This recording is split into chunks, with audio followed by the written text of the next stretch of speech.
Hey everyone, Riyadh from Right at Home Realty. Hello everyone, Will Ellis from Right at Home Realty. Hi everyone, I'm Sadiq BOODOO from Approved Financial Services. Thank you for having us today. Yeah, thanks for guys. This should be exciting because you're in our industry. You are. You're on the mortgage side, so this is going to be a good interview. But tell us a bit about your business and what makes you stand out.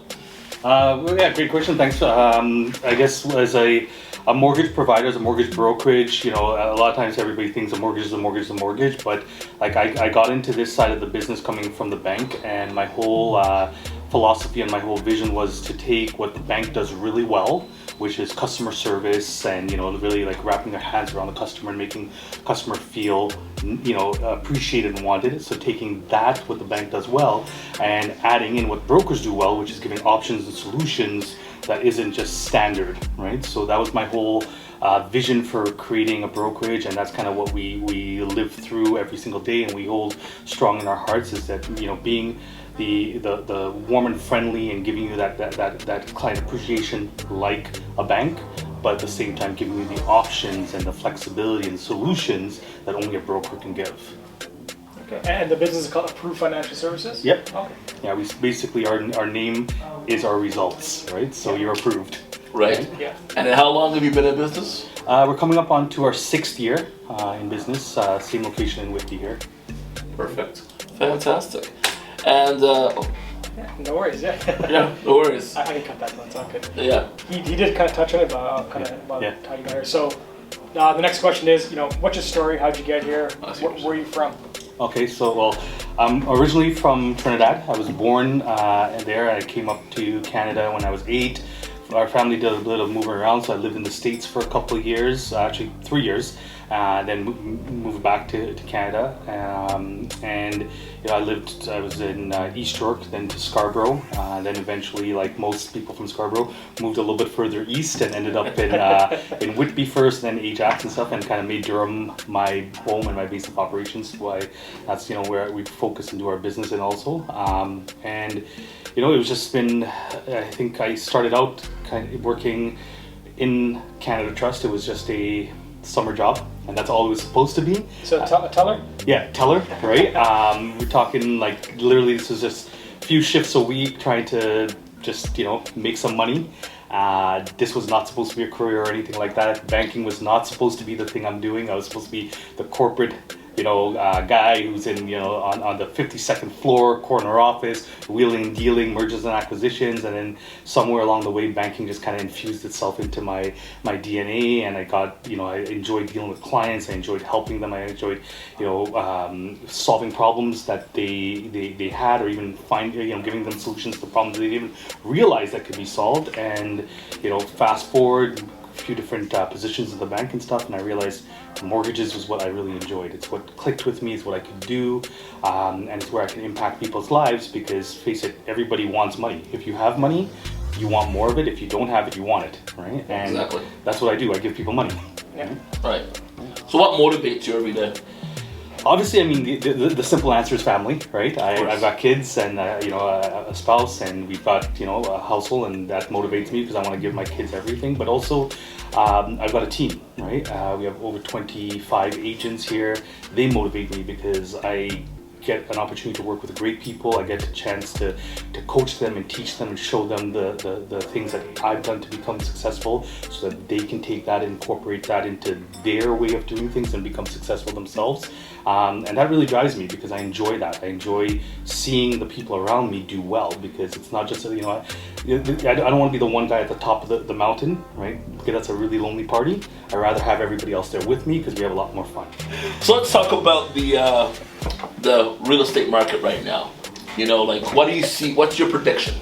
Oh, wow. 6 months from now, or what do you? Yeah, and what are you seeing right now? Okay, cool. Well, reality is I mean, if anybody knew exactly, if I knew exactly, I wouldn't be here talking with you. I'd be on a beach somewhere. My next biggest decision would be which drink should I have, right? But the reality is, I mean, it's the real estate market, as you guys know, it's constantly changing. There's a lot. It's a very dynamic industry. So right now, we see that there is a kind of a little bit of a stagnation. There's more inventory coming into the market, but yet the purchasers are kind of a little bit hesitant because of rate changes and stuff like that. But regardless of what, there's still that underlying need for home ownership.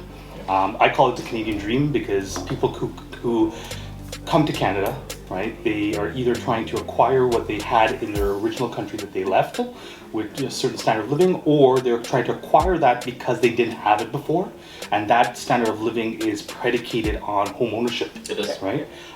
So regardless of what happens in the market, regardless of how much rates change or whatever, that internal need for home ownership is not going away overnight. It's never going to change because basically we all want that safe place that we call home, that is our refuge from the craziness of the 401 and the boss that just doesn't understand what your responsibilities really are and all that other stuff, right? Right. And that's your safe haven, and we want that. So, I think the outlook for the market is that we're going to see, there might be a little bit of a lag between the supply and demand as things kind of adjust, but we're still going to have a solid, strong real estate market. And I don't think that's just going to go away just because of some rate changes and stuff like that, right? Do you see a lot of rate changes happen? I mean, I'm hearing as many as 3 to 4. 6, 8. Yeah. What? Now I'm hearing some people who are mortgage experts like yourself saying there won't be no more than 2. What's your head at with that? It's all speculation. There is sometimes a lack of rhyme or reason as to why things are done sometimes. Like even this latest rate change, I don't believe it was made in the best with the best decision-making information because of the fact that we are experiencing inflation, but a lot of this inflation is artificial inflation. It's gas prices, obviously, because of current events in the world. Supply shortages, driving prices up because of COVID and the effects of the pandemic. Those things, hopefully, as they resolve themselves, we should see prices come back down. Now, not always, because once people are used to paying a certain price, companies will keep the prices there. Exactly. Right? But there is an element of artificial inflation. And to kind of answer your question, I don't think it's prudent for any government to raise rates too quickly. Right. Because economically speaking, a change in rates will take anywhere from 2 to 3 months to kind of filter through the economy to see what the true effect is. Exactly. So if you go to raise too quickly, you might actually have a negative effect to the economy because you might slow it down beyond where you expected, which is what happened a few years ago when they had 3 rate increases back to back. Yeah. And they kind of learned from that, so I'm hoping that they take that knowledge and apply it today and say, okay, well, let's make a change, which they did, and let's see how that change impacts, and then, if needed, make another change. When people, I'm just now talking. But this is what it's about, right? When people say, the housing market is, inflated price-wise, you must get that from people all the time. What are your tips? Because here's the reality, I don't think pricing is going to plummet. It won't. So the reality is pricing right now is stabilizing but remaining high. Yeah. But so what's your advice and tips to people that are either one, looking to get into the market, or two, they're in the market, now they want to sort of maybe get an investment property? Right. Well, I mean, at the end of the day, I believe that we all have a certain instinct built into us as to what something is worth, right? When we go shopping for anything, we pick up a package in the store, we look at it, we look at that price, and we evaluate it as to, okay, is that worth that price? And we make a buying decision. Right. If I think it's worth that price, I'll buy it. Or if I really need it, I'll buy it regardless of what the cost is. Yep. If I don't think it's worth that price, then I'm going to put it back down, and I might wait and buy. Right? Same thing when it comes to houses. We'll see a property and we'll make a decision as to what this is going to sell for, if we're willing to pay for that, if we get the true value of it.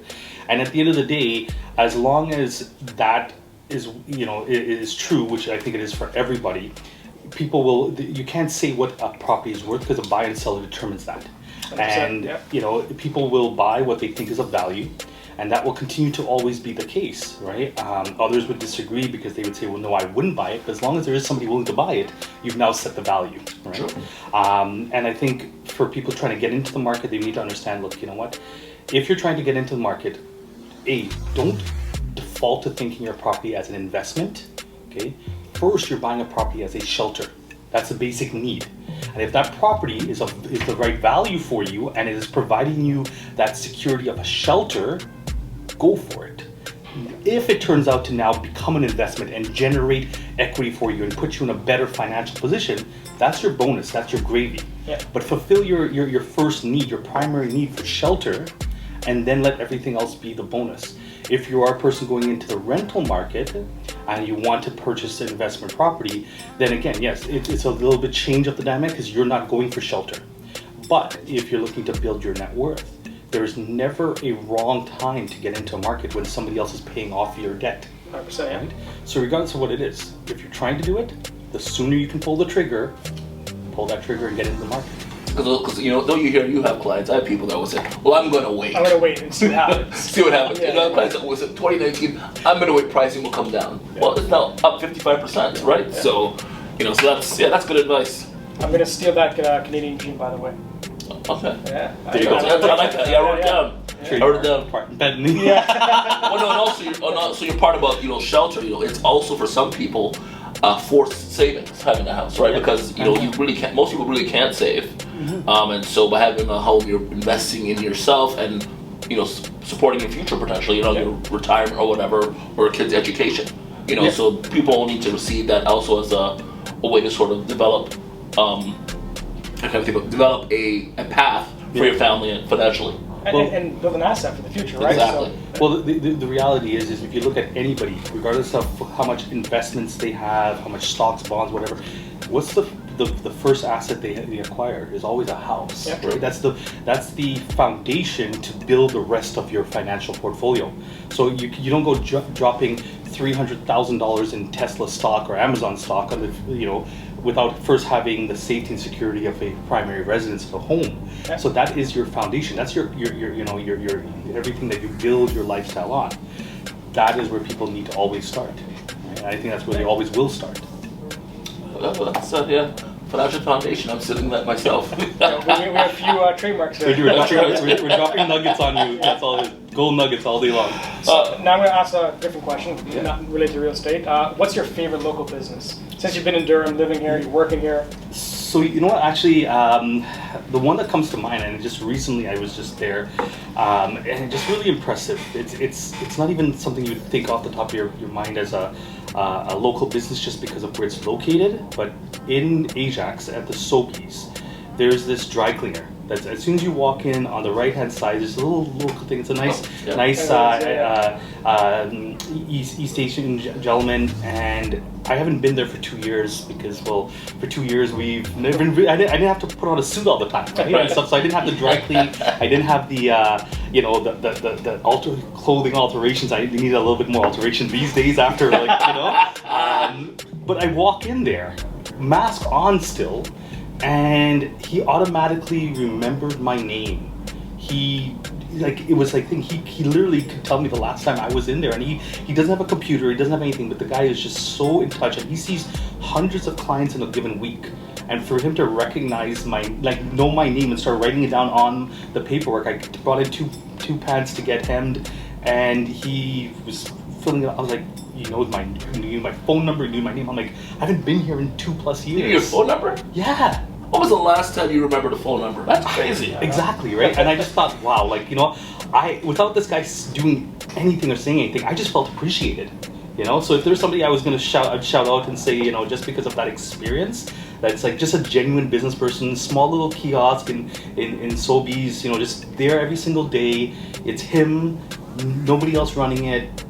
But just like genuine guy that really, put a smile on my face knowing that somebody actually, after 2 years remembered me. And it's not like I did anything for this guy. I come there and I get to pay him to do work for me, but he actually genuinely remembered me and cared. I was like, it stuck with me, right? That's a good value. That's where I'm going to go next, because my guy closed down during COVID. Oh, really? Yeah. Well, there you go. See? Closed down? Really? Yeah, they closed down, yeah. Wow. I didn't know. I pulled up the other day and I'm like, where'd you go? So I hope you didn't have any clothes there. Did you have any clothes there? No, thank God. Actually, not that. I don't think I go to that. Do I need to check my dry cleaner if I got clothes there? Check. My favorite suits just kind of been like, What about food? Is there any restaurants you go to? Oh my gosh. There's just too many to list. There's just absolutely too many. List your top 3. Oh gosh, my top 3 lately. So being from the Caribbean, you are? I love things. So lately we've had a lot of food from District. Shout out to the guys there at District. Really great food. Never disappoint. Never been there. Never been. Oh, I was there in 2 weeks. I think. Yeah. For some events. Yeah, exactly. Right? You'll get a chance to try it out. It's amazing. So definitely shout out to those guys there. There's also... What's the menu like there? It's Caribbean Chinese, right? The fried rice. You got the fried rice, you got some jerk chicken, you've got some amazing thing. You even got like steamed dumplings and wontons and stuff like that. Like it's just like, there's something for everybody. Interview number 2? Yeah, exactly. Yes. Other places like, there's Greek Freak down in Ajax on Bailey there. Amazing Greek food, right? Definitely a go-to place. And, again, local businesses, not franchises, which is, I think it's... it's all about that local and that mom and pop kind of operation and stuff like that. So those are the two that I could think. I mean, I could probably go on for like 3 or 4 days of places because I don't shy away from food. But yeah. Well, perfect. And then, what is one of the biggest surprises owning your own business? Oh wow. There's always a surprise. Every single day is a different surprise. But isn't that exciting though? Yeah, that's what honestly that's the great part about it. It's no 2 days are alike, right? It's not the same routine. It's not a keeps you going. Yeah, it's not put part A on top of part B. Nothing's wrong with that, but it's just that every day it's something different, right? But I think the biggest kind of surprise is you think when you start a business that okay, I'm gonna start this business and it's gonna run itself and you're gonna sit back and you're just gonna relax and let the money roll in. It's not that case. Running a business, and I think a lot of people don't realize, when you're self-employed, when you're a business owner, you don't work a 9 to 5. You work till your eyes open, till your eyes close. Yes. Right? Your business is constantly on your mind.